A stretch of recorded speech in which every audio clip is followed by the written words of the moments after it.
Hepinize tekrar merhaba, kanalıma hoş geldiniz. Bugün sizlerle birlikte görmüş olduğunuz bu şahane kazağı öreceğiz. Mohair iplerle harika bir kazak çalışacağız.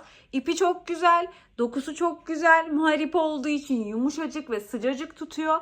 Aynı zamanda da çok basit bir kazak. Yani ters ve düz örgüyü biliyorsanız bu kazağı benimle birlikte rahatlıkla öreceksiniz. Hatta sizler için dikiş yapmayacağımız, misinalı şişle çalışacağımız, döne döne öreceğimiz de bir kazak arkadaşlar. 38 bedeni uyumlu şahane bir kazak. Ben ördükçe zaten videonun içerisinde ölçüleri, genişlik, uzunluk her şeyini tek tek sizlere gösteriyor olacağım. Bu kazak için toplamda 400 grama yakın ip gitti. Malzemelerimin miktarını ve aldığım yerleri her zaman olduğu gibi videonun açıklama kısmına da ekliyor olacağım. Bakın şöyle kollarında lastik örgü ördüm. Kolların şu uç kısımlarına eksiltmeler yaptım. Şöyle biraz bombeli bir kol bitişi de sağlamış olduk. Yaka kısmı da lastik örgü. Gövdenin bitirme kısmı da lastik örgü ve diğer kısımların tamamı düz örgü. Şöyle de göstereyim. Dediğim gibi dikiş işlemi yok. Tamamen misinalı şişlerle döne döne ördüğüm bir kazak. Detaylı bir şekilde anlatmaya çalışacağım ama aklınıza bir şey takılırsa yorumlara yazabilirsiniz. Instagram sayfam, kanalımla aynı isimde. Oradan da beni takip edebilir. Bütün projelerimden erken bir şekilde haberdar olabilirsiniz.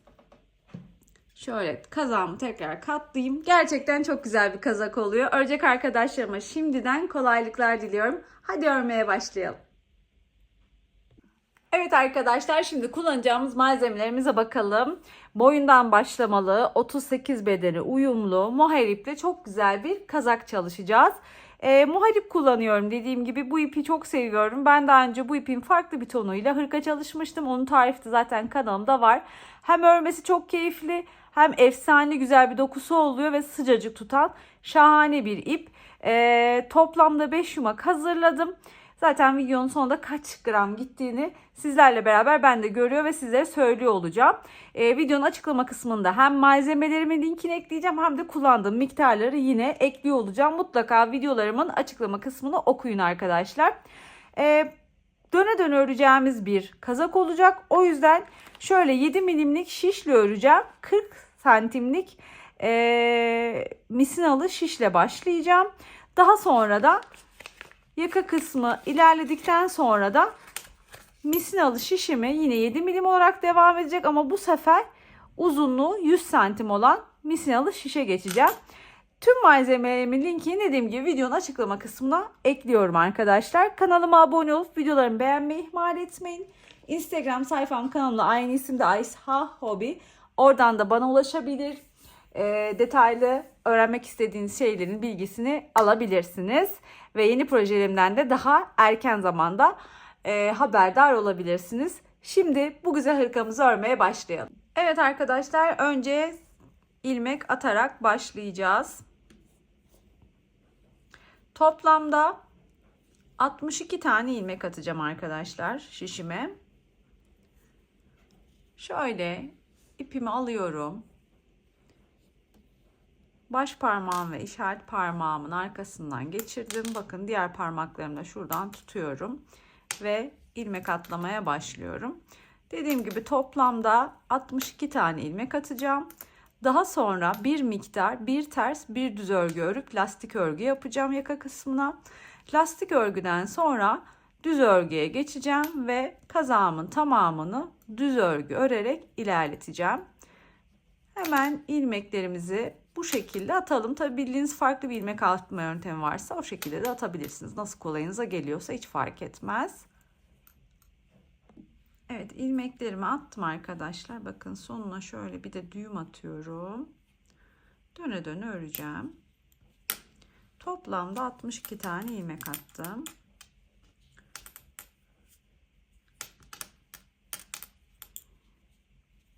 Şöyle düzeltelim.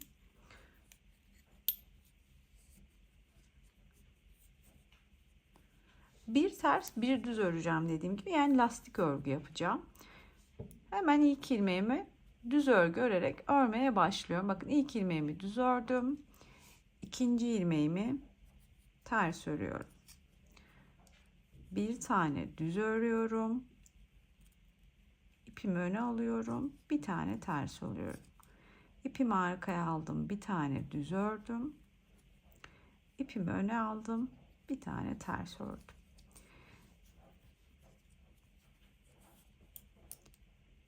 Bir düz, bir ters işlemini toplamda 5 sıra kadar öreceğim. Ondan sonra bakacağım ölçüsü ne olmuş. Ona göre devam edip etmeyeceğime karar vereceğim. Zaten o kısımlarda ölçü alırken size de göstereceğim arkadaşlar. Şunu da belirteyim örüyorken. İpiniz, şiş numaranız değişirse ördüğünüz kazağın ölçüleri fark eder. İp değişirse ipin incelik kalınlık durumu değişir. Şiş değişirse, şiş numarası değişirse otomatikman dediğim gibi kazağın ölçüleri de fark eder. Benimle aynı ölçülere ulaşmak istiyorsanız aynı malzemeleri kullanmanız gerekiyor. Evet arkadaşlar, ilk sıramı bitirdim ve aynı şekilde örmeye devam ediyorum. Yani bir ters bir düz işlemi yapıyorum. Düzün üstüne düz denk gelecek, tersin üstüne ters denk gelecek. Sıralarınızı şaşırmayın. Bakın zaten şuradaki ip parçasından ben sıramın bittiğini anlıyorum. Dilerseniz ilmek belirleyici de takabilirsiniz. Bu şekilde toplamda 5 sıra örelim.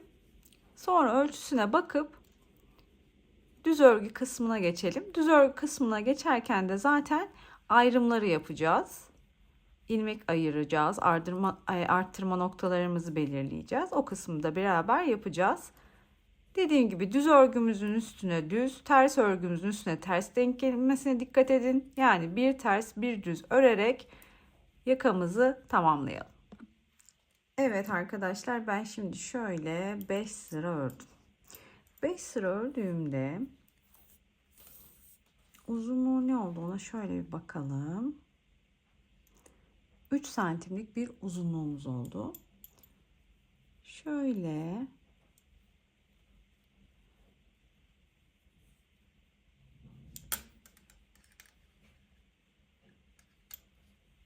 yaklaşık olarak da genişliği de 48 santim oluyor. Ama tabii bu sizi yanıltmasın, bu lastik örgü. Yani şöyle açıldıkça açılıyor arkadaşlar bu. Lastik örgü olduğu için genişledikçe genişliyor. Ama şişteki ölçüsü 48. Şu an bu şekildeki hali. Şimdi artık düz örgüye geçeceğiz ve ilmeklerimizi ayıracağız. O yüzden ilmek belirleyicilerimi hazırladım. Sadece düz örgü öreceğiz. Bundan sonra bir düz işlemimiz yok. Hemen ilk ilmeğimden örmeye başlayacağım. Şimdi hemen buraya başlangıç kısmıma bir tane ilmek belirleyici takıyorum ve 20 tane ilmeğimi düz olarak örüyorum. Bakın.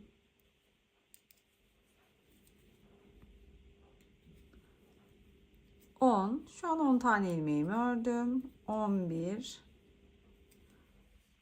12, 13, 14, 15, 16, 17, 18, 19 ve 20. Şimdi 20 tane ilmeğimi ördüm. Buraya ilmek belirleyicimi takıyorum. Bu 20 tane ilmeğim yaka kısmımın ön kısmı olacak. Sonrasında 3 tane ilmeği örüyorum. Yine düz örüyorum. Bakın bundan sonra hep düz örgü. 2 ve 3. 3 tane ilmeğimi düz ördüm. Tekrar ilmek belirleyici takıyorum.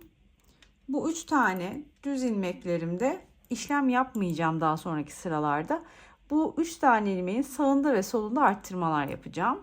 Şimdi kol için ilmek belirliyorum. Onun için de 1, 2, 3, 4, 5. 5 tane kol için ilmek ayırdım. Tekrar ilmek belirleyicimi taktım. Daha sonra yakamın arka kısmı için 20 tane ilmeğimi örüyorum. Pardon, ilk önce 3 tane ilmeğimi öreceğim. Koldan sonra tekrar bir 3 ilmek olacak. Çünkü koldan sonra da bu 3 ilmeğin sağında ve solunda arttırmalar yapacağım. Şimdi tekrar 20 tane ilmek öreceğim. Bu arka kısmım için 1, 2, 3, 4, 5, 6, 7, 8, 9, 10, 11, 12, 13, 14, 15, 16, 17, 18, 19 ve 20. 20 tane ilmeğimi ördüm. İlmek belirleyicimi taktım. 3 tane ilmek örüyorum şimdi. Tekrar ilmek belirleyici takıyorum. Şimdi 5 tane ilmek örüyorum. Bu diğer kol için. 2, 3, 4, 5. 5 tane ilmeğimi ördüm. Diğer kol için olan ilmeklerim de bu. Son 3 tane ilmeği de örüp sırayı tamamladım. Bakın burası zaten şu ipten de anlıyorum başlangıç sıra. Şöyle kamerayı biraz öne alalım. Şimdi arkadaşlar tekrar edelim. Nasıl ayırdık ilmeklerimizi? Bakın başlangıç yerim burasıydı. 20 tane ilmek belirleyici taktım sıra başıma. 20 tane ilmeğimi düz ördüm. Daha sonra ilmek belirleyici taktım. 3 tane ilmek ördüm. Daha sonra tekrar ilmek belirleyici taktım. 5 tane ilmek ördüm. Bu kol için. Daha sonra tekrar ilmek belirleyici taktım. 3 tane ilmek ördüm. Bunlar arttırmalar için. Bu üçerli ilmekler. Sonra tekrar ilmek belirleyici taktım. 20 tane düz. Bu 20 ön yüz, bu 20 arka yüz. Aralarda 2 tane üçlü arttırma noktam var ve bir tane de 5 tane kol için ayırdığım ilmek var. Bu 20 ilmeği ördükten sonra tekrar ilmek belirleyici taktım. 3 tane arttırma ilmeğimi ördüm. Tekrar ilmek taktım. 5 tane kol ilmeğimi ördüm. Tekrar ilmek belirleyici taktım. 3 tane arttırma ilmeğimi ördüm. Son ilmek belirleyicim, yani sıra başında da olan belirleyicimi takarak sırayı tamamladım. Şimdi ilmekleri ayırdık.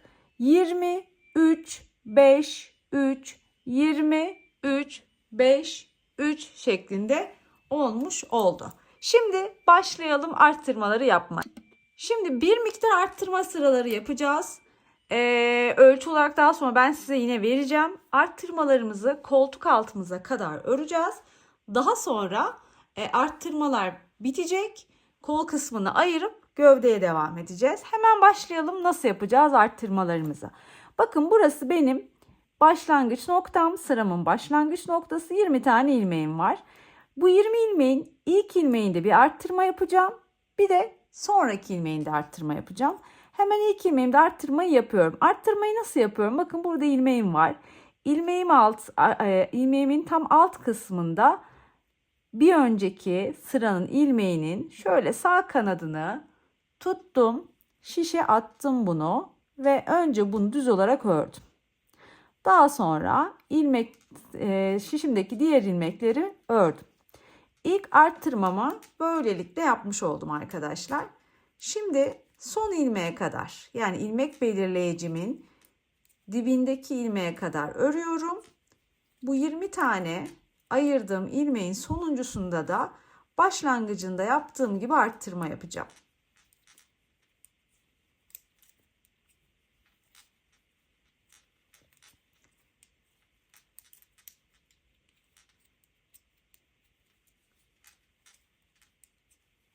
Bakın sona geldim. Ne yapıyorduk? Nasıl yapıyorduk arttırmayı? Birlikte bir kere daha yapalım. Bakın bir önceki, bu şu anki ilmeğim. Bir önceki ilmeğin şöyle altta görünüyor. Hemen sağ kanadına alıyorum. Bunu şişe aktarıyorum. Bu ilmeği örüyorum aktardıktan sonra. Sonra diğer ilmeği de örüyorum. Ve burada da arttırmamı yaptım.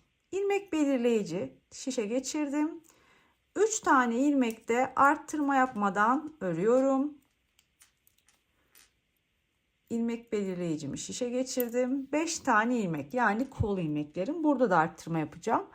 Önce ilk ilmekte arttırmamı yapıyorum. Hemen aşağıdan ilmeğimi alıyorum. Şişime aktarıyorum. Önce bu ilmeği örüyorum. Sonra diğer ilmeği örüyorum.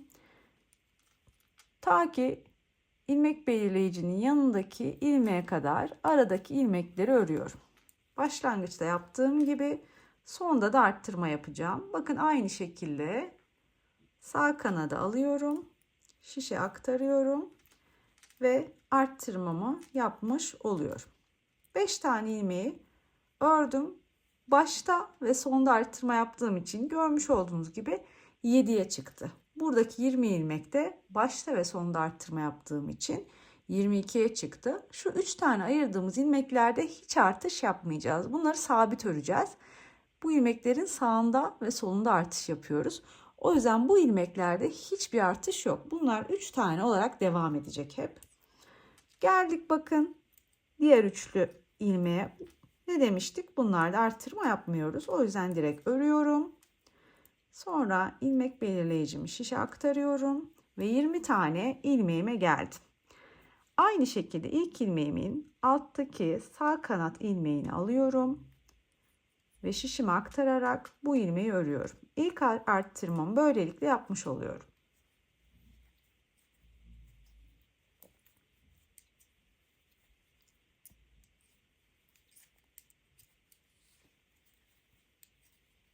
Diğer ilmek belirleyicinin dibindeki ilmeğe kadar aradaki ilmekleri örüyorum. Dediğim gibi hep düz örgü örüyorum, görmüş olduğunuz gibi.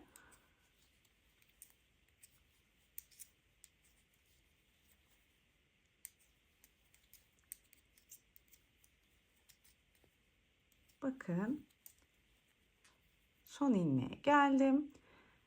Alttan ilmeğimi alarak burada da arttırmamı yaptım. Sonra ilmek belirleyiciyi şişe aktardım. 3 tane arada ilmek var. Bu 3 ilmekte arttırma yapmadan ördüm. Sonra ilmek belirleyicimi şişe aktardım. 5 tane diğer kol ilmeğim var. Bunun da hemen ilk ilmeğinde arttırmamı yapıyorum. Diğer ilmeklerini örüyorum. Ta ki ilmek belirleyicinin dibindeki, yani yanındaki ilmeğe kadar ördüm ilmekleri. Bakın son ilmekte de yine arttırmamı yapıyorum. Ve 5 tane kol ilmeğim 7'ye çıkmış oldu. İlmek belirleyicimi şişe aktardım. 1 2 son 3 tane ilmeğimi ördüm. Bakın sıra bitti. Bir sıra arttırma yapacağız. Bir sıra arttırma yapmadan bütün ilmekleri öreceğiz. Bir sıra arttırma ve her arttırma sırası aynı şu an yaptığımız gibi. Ve bir sıra arttırma yapmadan öreceğiz. Hemen başlıyoruz. Bu sıramız bizim arttırma yapmadan öreceğimiz sıra. Bütün ilmekleri düz örgü örüyoruz. Kesinlikle arttırma yapmıyoruz.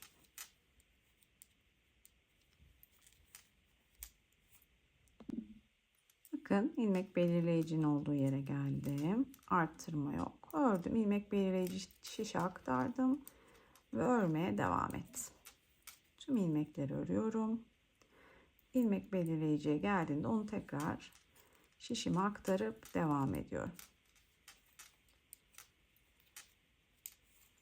Bu şekilde bir sıra arttırma yaparak, bir sırada arttırma yapmayarak, yani bir arttır bir arttırma şeklinde kol kısmına gelene kadar öreceğiz. Ben şimdi şu arttırma olmayan bu sıramı bitireyim. Tekrar size bir sıra arttırma sırasını göstereyim. Daha sonrasında birlikte örelim, ölçüye bakalım. Sonra da diğer kısımları birlikte devam ettirelim. Video size yavaş geliyorsa hızlandırabilir, hızlı geliyorsa yavaşlatabilirsiniz. Bu tamamen sizin elinizde. Ben elimden geldiğince yeni örgüye başlayan arkadaşlar için böyle detaylı anlatmaya çalışıyorum. Bildiğiniz noktalarda videoyu ilerletebilirsiniz arkadaşlar.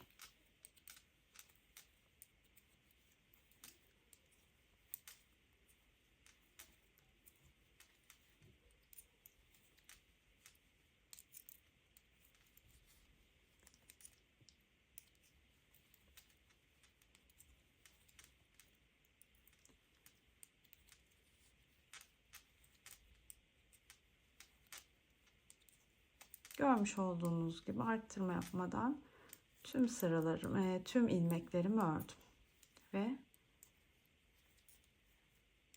sıramın sonuna geldim.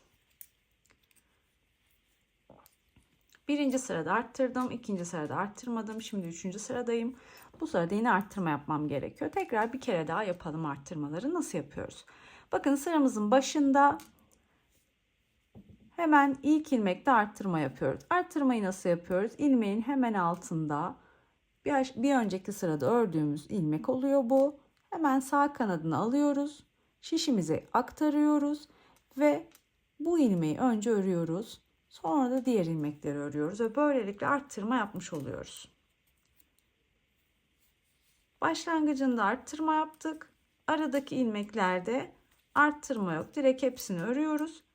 Bir de ilmek belirleyicinin olduğu son ilmekte arttırma yapacağız. Yani bir başında bir sonunda arttırmamızı yapıyoruz.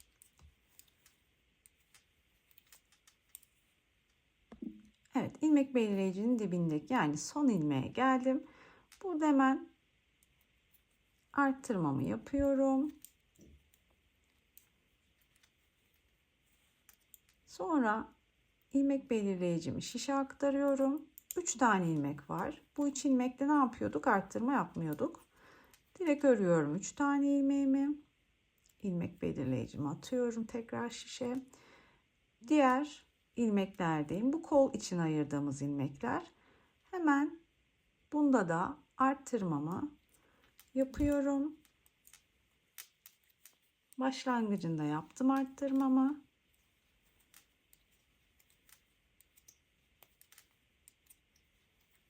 Son ilmekte de aynı şekilde arttırmamı yapıyorum ve son ilmeğimi de örüyorum. İlmek belirleyeceğimi şişe aktardım. 3 tane ilmeğimi ördüm. İlmek belirleyicimi şişe aktardım. Bakın diğer ilmekteyim. Burada yine arttırma yapıyorum. Dediğim gibi sadece şöyle üçerle ayırdığımız 4 tane nokta var. Üçer ilmekli. Buralarda arttırma yok. Diğerlerinin hepsinde başında ve sonunda arttırma var. Bakın baştaki arttırmayı yaptım.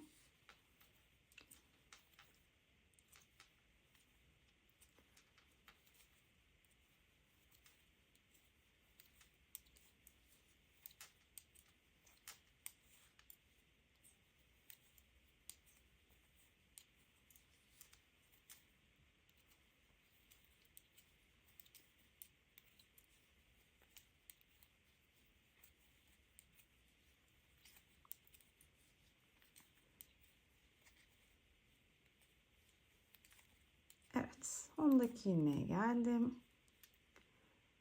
Bunda da hemen aldım. İlmeğimi ördüm arttırma yaparak. İlmek belirleyiciye aktardım. 3 tane ilmek var burada. Bu 3 ilmeği ördüm. Tekrar ilmek belirleyici aktardım. Diğer kol ilmeklerindeyim. Hemen ilkinde arttırmamı yaptım. Diğer ilmekleri ördüm.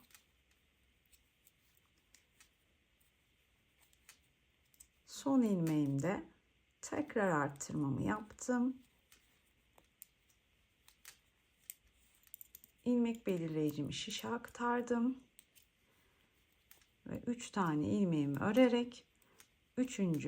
sırayı tamamladım. Lastik örgüsünden sonraki 3. sıramda. Bu sıra bitti. Bundan sonraki sırada ne yapacaktık? Arttırma yapmayacaktık.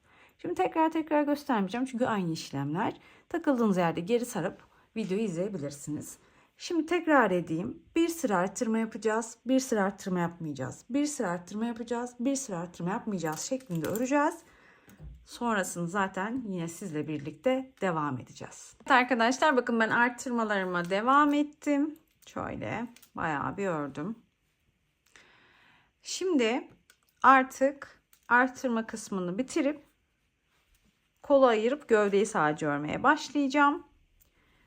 Şöyle söyleyeyim size, bakayım. 2, 4, 6, 8, 10, 12, 14, 16, 18, 20, 22, 24, 26, 28, 30, 32, 34, 36, 38, 40, 42, 44, 46, 48, 50, 52, 52 ilmek bakın gövde için olmuş. Arttırma yaptım. 20 ile başlamıştık biliyorsunuz. Burası 20 idi. 52'ye çıkmış.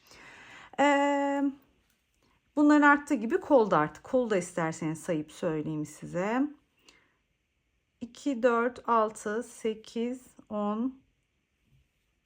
Yanlış saymayayım. 2, 4, 6, 8, 10, 12, 14, 16, 18, 20, 22, 24, 26, 28, 30, 32, 34, 36 ve 37 mesela kol için olmuş. Şimdi ölçü olarak vereyim. Asıl önemli olan ölçü. Hemen bakalım.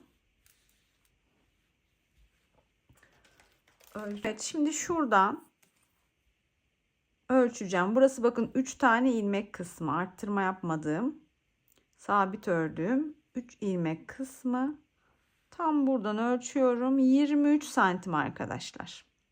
23 santim olana kadar ölçmüşüm. Kendi boynunuzdan, yani yakanın denk gelmesini istediğiniz kısımdan koltuk altınıza kadar ölçerseniz o ölçünün üzerine birkaç santim ekleyip bitirebilirsiniz bu arttırmalarınızı. Benim için 23 santim yeterli oldu. Şimdi artık kolları örmeyeceğiz. Sadece gövdeyi öreceğiz. Kolları ayıracağız. Gövde bittikten sonra kollara devam edeceğiz. Hemen başlayalım. Bakın ben ipi şöyle almıştım, şuradan arkadan içeriye doğru aldım ki başlangıç noktamı yine karıştırmayayım. Hemen 20 tane ilmek başladığım bu gövdemin ön parçası, az önce saymıştım kaç ilmek olduğunu, 52 idi yanlış hatırlamıyorsam. Bu kısmı öreceğim düz örgü olarak. Kola geldiğimde kol kısmını örmeyeceğim.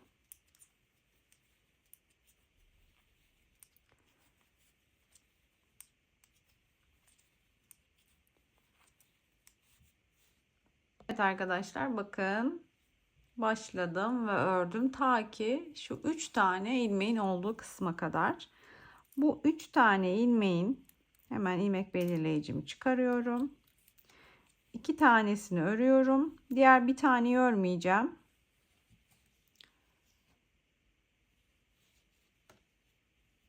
O bir tane kolda kalacak.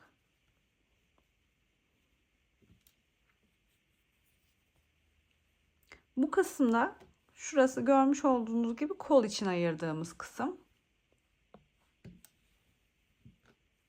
Bu kısımda ip alacağım ve kol için ayırdığım kısımları dediğim gibi şimdilik örmeyeceğim. Daha sonra oraya dönüş sağlayacağım. O yüzden ipe geçireceğim şimdi o ilmekleri. Daha sonra bu ipten çıkarıp tekrar şişime geçireceğim.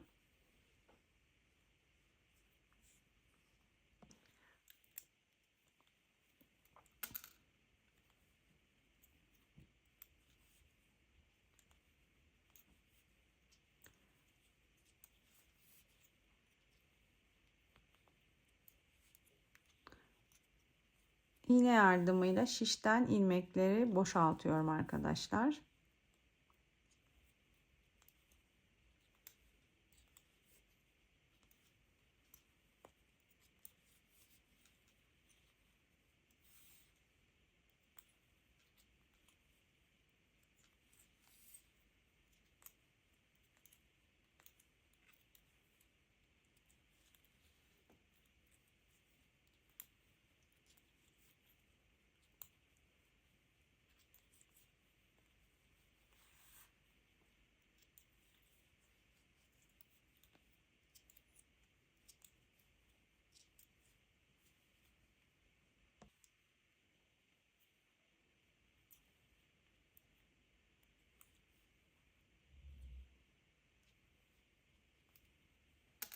Bakın 3 tane ilmek kısmına geldim.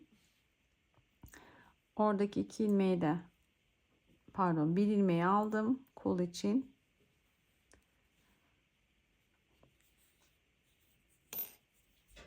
Şöyle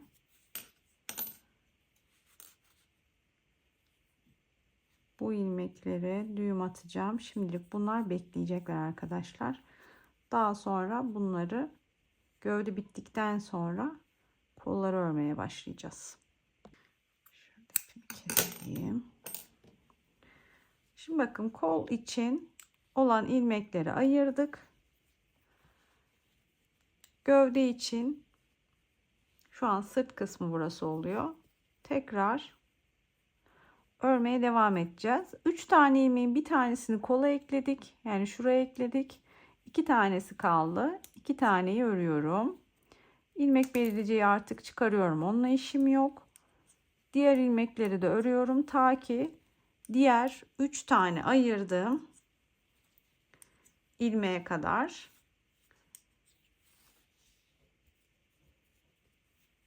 Oraya geldiğimde yine diğer kol için ayrımı da yapacağız.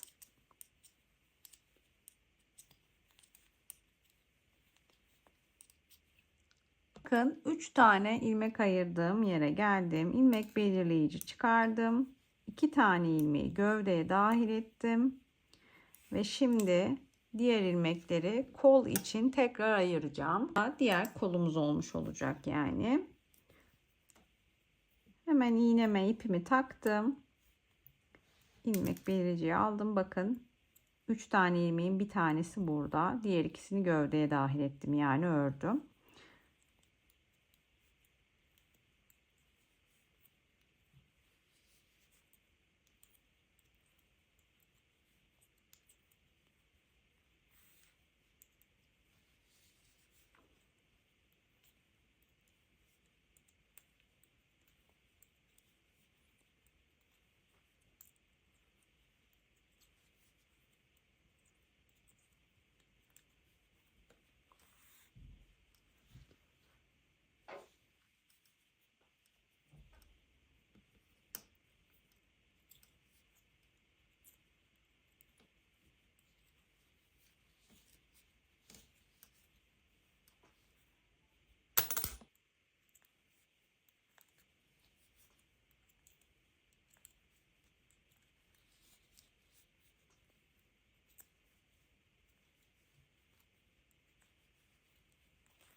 Evet, ilmek belirleyicimi çıkardım. Bakın 3 tane ilmek var. Bir tanesini kolda olduğum için kol için alıyorum.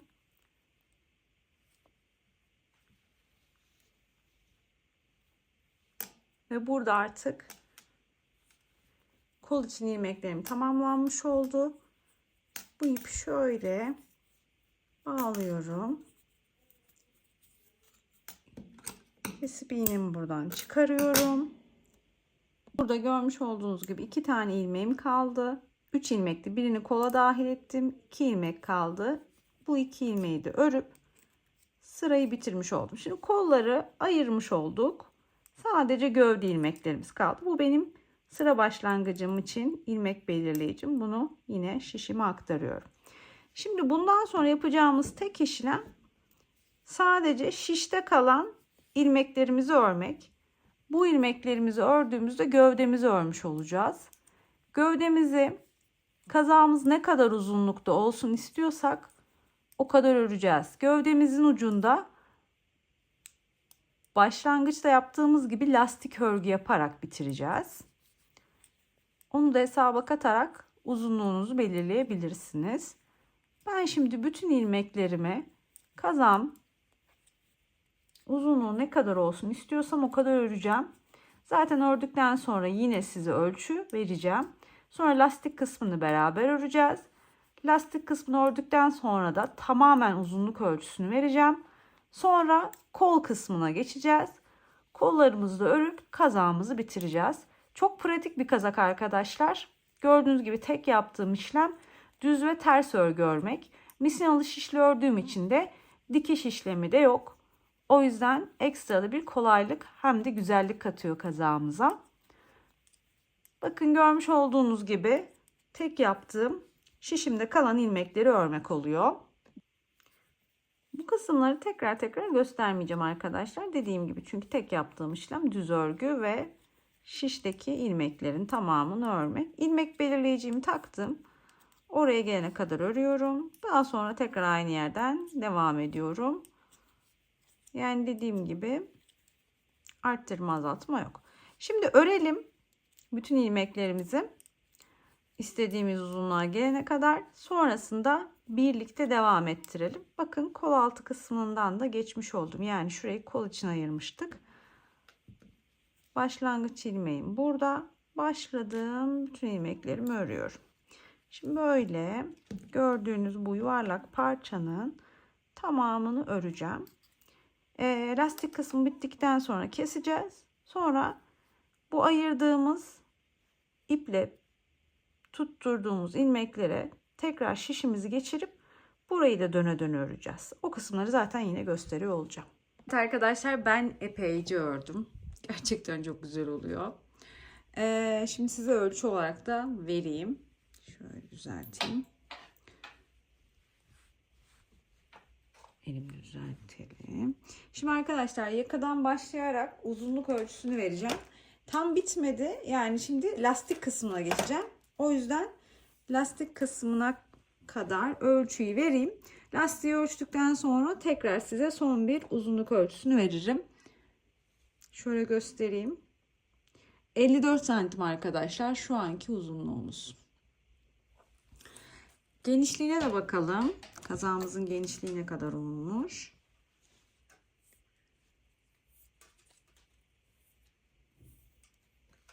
Şöyle onu da ölçelim. Genişliğimiz de şu anda 50 santim arkadaşlar.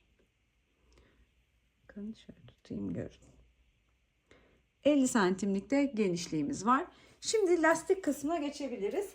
Yakada yaptığımız gibi bitirirken de lastik örgü örüp öyle bitireceğiz. Arkadaşlar şimdi lastik örgümüze başlayalım. Şu anda ipin 3. yumağındayım arkadaşlar. Yani 200 gramlık kısım bitti. 3. yumağı açtım, onu kullanıyorum.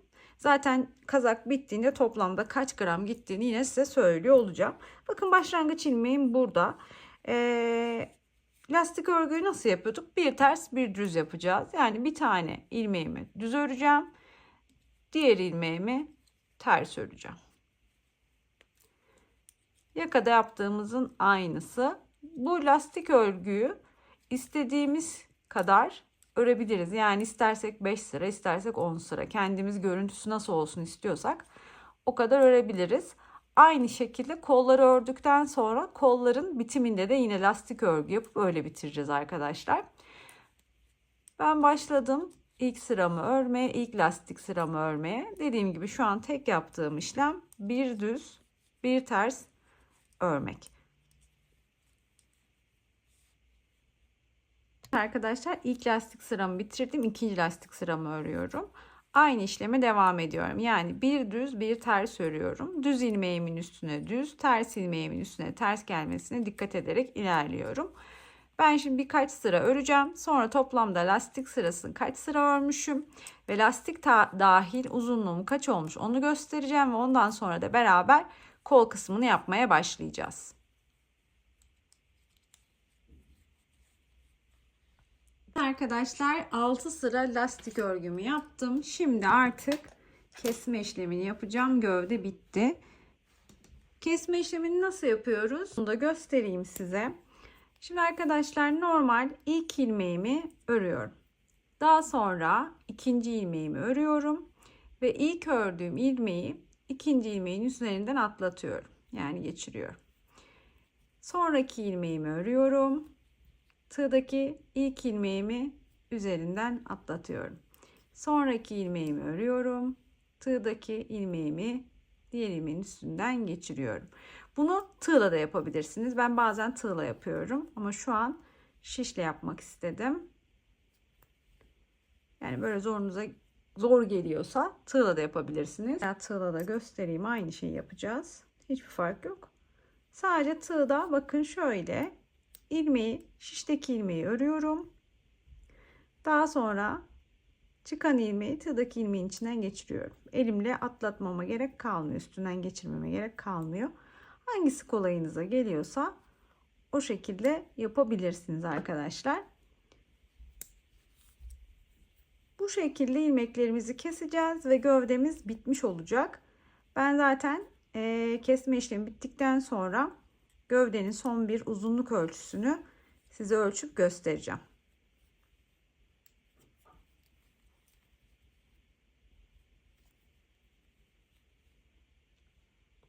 Şimdi kesme işlemini tamamladım. Bitmiş halinin uzunluk ölçüsüne de bakalım arkadaşlar. Uzunluğu ne kadar olmuş? Onu da size göstereyim.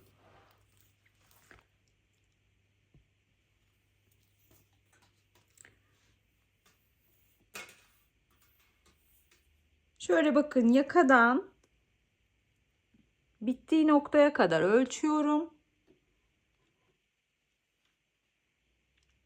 Şöyle göstermeye çalışayım. Tam 58 santim arkadaşlar. Uzunluğu 58 santim oldu.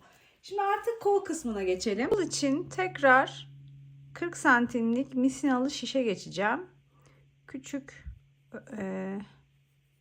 olsun ki örmesi benim için kolay olsun.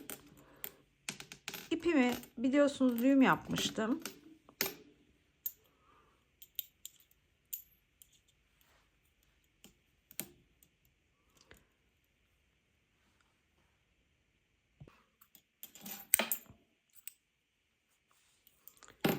Evet, şimdi ilmeklerimi ipten şişe aktarıyorum önce.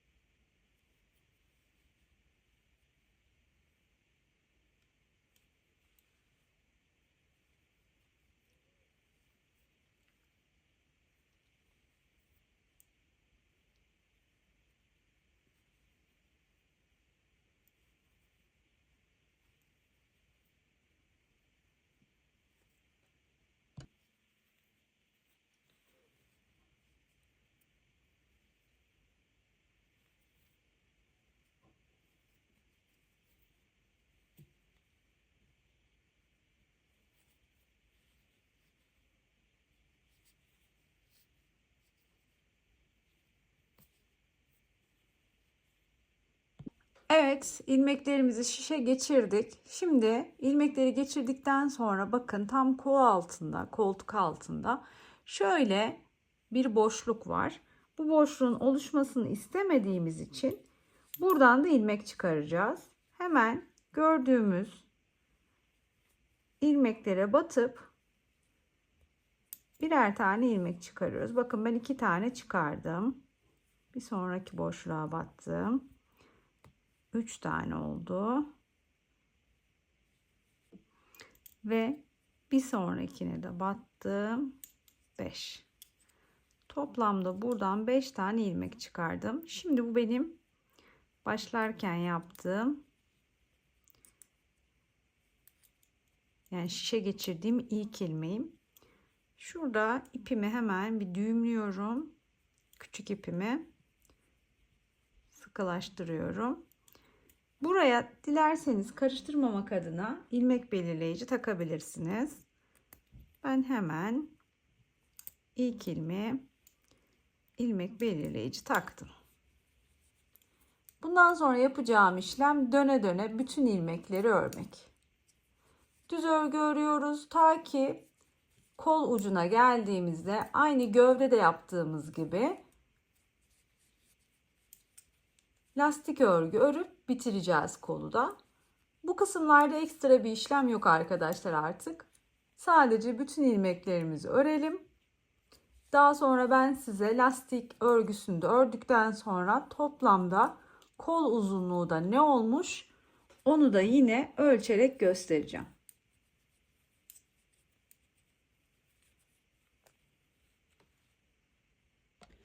Evet arkadaşlar, şimdi kolumuzu ördük. Zaten döne döne dediğim gibi arttırma azaltma yoktu, ördük. Şimdi Lastik kısmına geçeceğiz ama lastik kısmına geçmeden önce burada 2 sıra azaltma yapacağım. Ondan sonra lastik kısmına geçeceğim. Hemen başlayalım birlikte azaltmaya. Kollarımız geniş olduğu için azaltma yapacağım. Hem de böyle bir bombe vermiş olacak kol kısmına. Önce bir ör bir azalt yapacağım. Yani bir tane ilmeğimi öreceğim.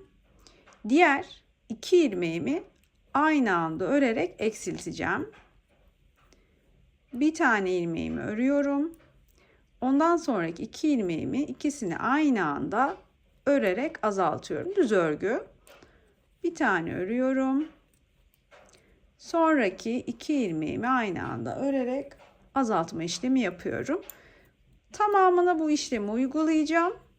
Bundan sonraki sırada bir kere daha azaltma yapacağım. Onu da zaten yine göstereceğim size. Evet, eksiltme sıramı tamamladım. Bir tane ördüm, bir tane eksilttim ve bitti sıram. Şimdi ikinci eksiltme sıram. Bu sırada 2 tane örüp bir tane eksilteceğiz. Yani 2 ilmeğimizi öreceğiz. Dediğim gibi yine düz örgü örüyoruz. Sonraki 2 ilmeğimizi aynı anda örerek bir tane eksiltme yapacağız. 1 2 ilmeğimizi öreceğiz. Sonraki 2 ilmeğimizi aynı anda örerek eksiltmemizi yapacağız bu şekilde. 2 ör bir eksilt yapmış oluyoruz yani. Bu eksiltme sıramızdan sonra eksiltme bitecek ve lastik örgü öreceğiz. Şöyle örgümü çevireyim de elim rahatlasın. 2 taneyi ördüm. Sonraki 2 ilmeğimi aynı anda örüp eksiltme yaptım. 2 ör bir eksilt yaptım ve sıram bu şekilde tamamlanacak. Evet, sıram bitti. Şimdi lastik örgüme geçebilirim. Lastik örgüde ne yapıyorduk? Bir düz bir ters örüyorduk. Yakada da aynı işlemi yaptık. Kazağımızın uç kısmında da aynı işlemi yaptık. Kolda da aynı işlemi yapacağız. Bakın ilk ilmeğimi düz olarak örüyorum. İkinci ilmeğimde ipimi öne alıyorum ve ters olarak örüyorum. Bir düz, bir tane de ters. Bu şekilde bu sıramı tamamlayacağım. Bakın şimdi ikinci sıramdayım. Yine bir düz bir ters işlemine devam ediyoruz. Sadece dikkat etmem gereken düz örgünün üstüne düz, ters örgümün üstüne ters gelecek. Şaşırmamalıyım. Onu da kontrol ederek ilerliyorum. Toplamda böyle bir düz bir ters lastik örgümü 6 sıra öreceğim arkadaşlar.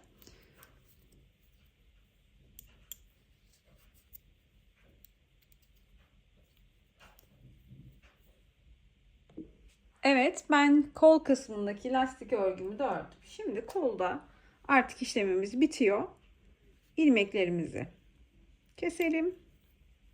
Sonra hem kol ölçüsüne hem de kazağımızın tamamına bakalım. Kesme işlemini nasıl yapıyorduk? Dilerseniz şişle gösterdiğim gibi de yapabilirsiniz. Dilerseniz tığla da yapabilirsiniz. Benim kullandığım tığ şu an 4 milim. Küçük bir tığ kullanırsam burası çok böyle toparlanır ve sıkı olur. Onu olsun istemiyorum. O yüzden biraz büyük bir tığ kullanıyorum. Aynı şekilde ilk ilmeğimi şiş örgüsü yapıyor gibi örüyorum.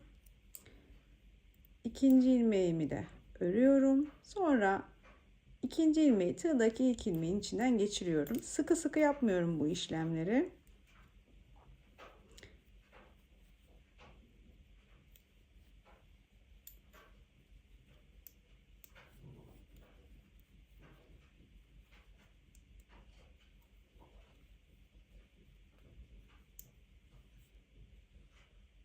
Kesme işlemini tamamladım. Şimdi ipimi keseceğim.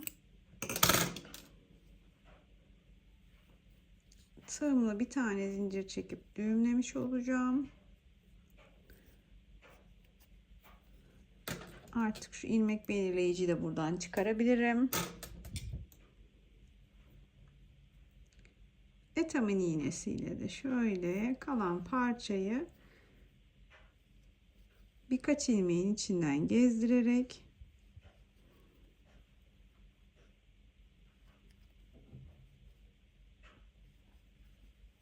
içeride şöyle düğümleyeceğim.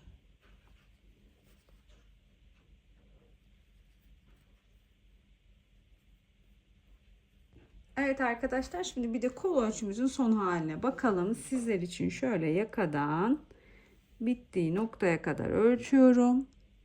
58 santim kol ölçümü oldu arkadaşlar. Toplamda 400 grama yakın ip gitti. Yani dördüncü yumağım tamamen bitmedi. Farklı ölçülerde yapacaksınız ya da farklı ipler kullanacaksanız ipinizin kalınlığı, şiş numaranız, ölçüler değişince biliyorsunuz gidecek malzeme miktarı da değişir. Bunu mutlaka göz önünde bulundurun. Şöyle biraz yükselteyim. Gerçekten efsane güzel bir kazak oldu. Hem çok kullanışlı, hem ipinden dolayı sıcacık tutan, harika da bir dokusu olan bir kazak oldu. Detaylı bir şekilde anlatmaya çalıştım ama aklınıza takılan bir şey olursa yorumlara yazabilirsiniz. Kanalıma abone olup videolarımı beğenmeyi de ihmal etmeyin arkadaşlar. Ben bütün malzeme miktarını açıklama kısmına ekliyorum. Aldığım yeri de ekliyorum. Oradan temin edebilirsiniz. Sonraki videolarımda görüşmek üzere. Hoşça kalın.